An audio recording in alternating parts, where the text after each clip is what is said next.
So yeah, I was raised a Catholic, and both my parents, my mother more so than my father, are still believers. I think certainly my mother more so than my father. Um, but the second thing is, it sounded like both you guys were saying that it's more burdensome to be a believer than a non-believer. Just to show of hands, do you guys agree? Is that what you feel? I would say, is it inconvenient? Yes, and sometimes it is, but I wouldn't say it's just overall it's burdensome. That's not what I would.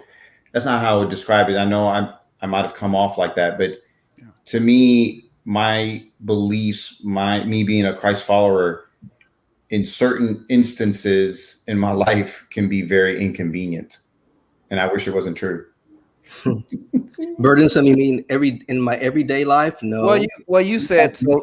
Sam said, yeah, he wishes it wasn't true because he's got to act a certain way. It's kind of like a burden because he's got to be more Christ-like, and that's kind of that's what I took from it. It was harder, and you on as well. You were like, yeah, well, I feel free because I don't have to. No one's watching over me. I can masturbate, right? So. I did say that. Hey, but there is a burden out in the real world because I can't, like, Sam can wear a cross on his neck. I can't wear an atheist symbol. It's gonna be where my burden, the burden I have to bear is out in the real world. You can make your own symbol. Anyway, let me get to the point. Yeah, I feel like it's clearly less burdensome to actually be a believer, and that's because of the way that I think that religion came about. My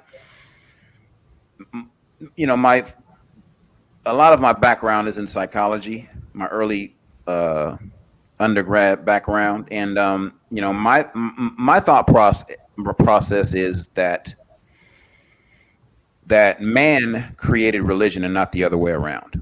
And the reason he did it was a necessity. It was because he had to explain the reason why all these things were happening that he perceived to be out of his control. And in doing so, creating this, initially it wasn't a monotheistic thing, right? And with humanity, it was more polytheistic, right? The God of the sun, the God of the ocean, the God of water, right? So there were many gods to explain, the many catastrophes, right? Floods and famine and burning Bushes. Yeah, not bushes. Yeah. Burning crops. So they had to explain this stuff that's out of their control. So man, in my opinion, had to create these things to help him better understand his world. And it made it easier because now a lot of the things that happen in your world, you don't have to take responsibility for. So I feel like you're actually unburdened, and it makes life easier to just be like, well, God has if your son gets murdered, or God has a plan, right? So it's easy to explain a ton of things away because you don't have to really do anything to investigate them or understand them or do anything about it.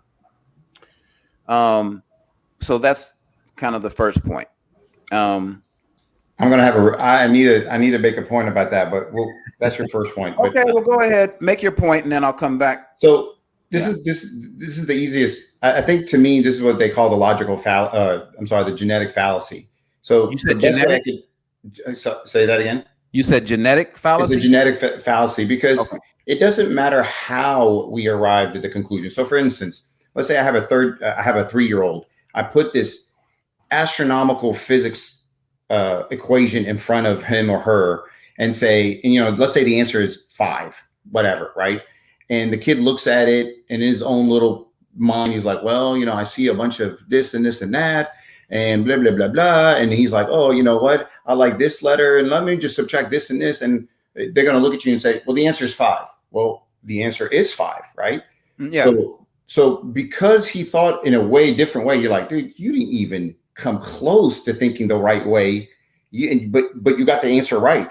Does that negate the answer being right. No, it doesn't. He still got the answer right. So even but that's not the same thing. So that is the same thing, because really, no, to me, because what you're saying is the way God was, the way we got to believing in a God is this way and this way and this way. And if we got there that way, then we really shouldn't believe in God, no, which but is you're fine. missing. But the thing is, to me, you have to go and see, is what we are believing, is it true? It doesn't matter how we got there.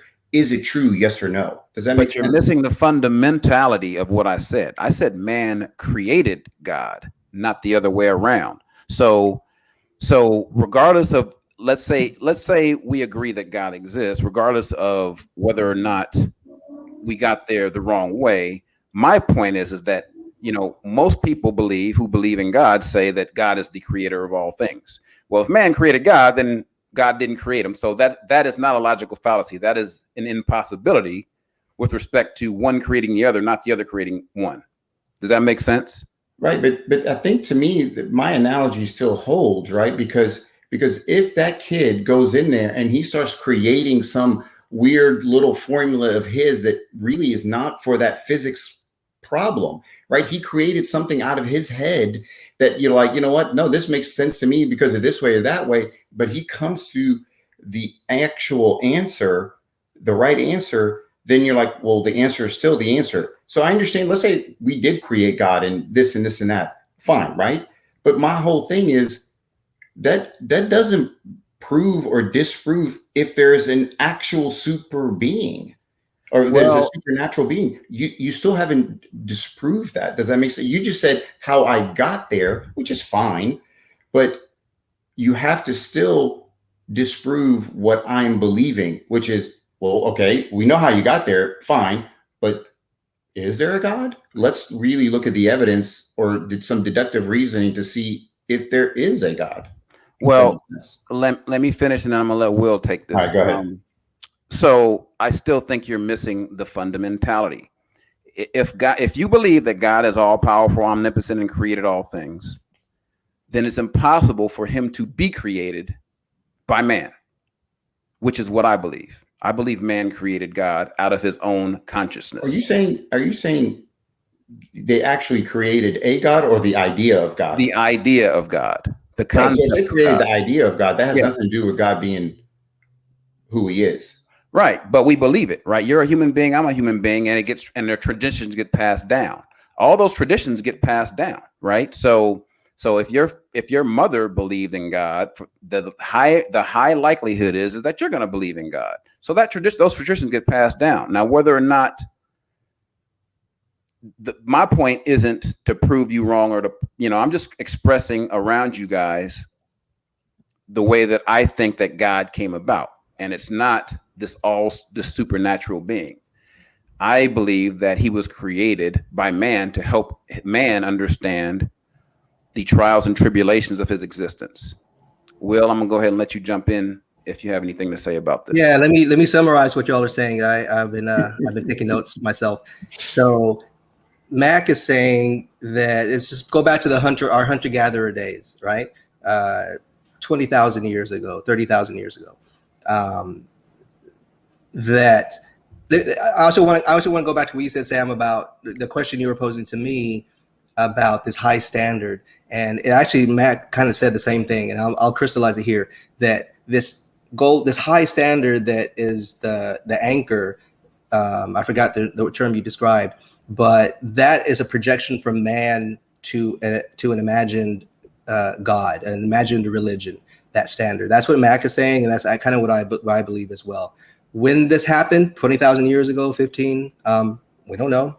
We don't have those historical records, but Mac is saying that this concept of God, religion, was projected from man, made from man, and they projected this being, the idea of this being, and that's what happened back in the hunter-gatherer days before written history. So I believe that as well. Now, what Sam is saying is that, hey, this let's just say, for the sake of this argument, all that happened back in the hunter-gatherer days, but it was because there was some weird shit going on. There was really some supernatural stuff they couldn't explain. We being the child in front of the physics problem, we said, God, and there's actually a God up there. There was a God back then. There's a God now. Yeah, I got that. Right. So Yeah, I got that. For me, I need the evidence of God for this argument that, and I'm kind of going back to what I said initially in the first part of the podcast, is that I would need to see evidence of a God. The burden of proof is on theists to prove that there is a supernatural God. Now, personally, I again, the supernatural God of the Abrahamic religions. It's a myth. But is there a fourth, fifth, sixth dimensional being out there, worlds out there that we have no access to because we're third dimensional beings? Our minds, our brains are puny. Is there something, a higher level out there that maybe is affecting us, that we can we can feel reverberations of, and maybe that's what we're feeling as far as spirituality? Maybe science, physics says that, yeah, there are multiple dimensions. So if there are dimensions, maybe there's other stuff out there. We just have no access to it at this point. Is there something I can plug into to feel better?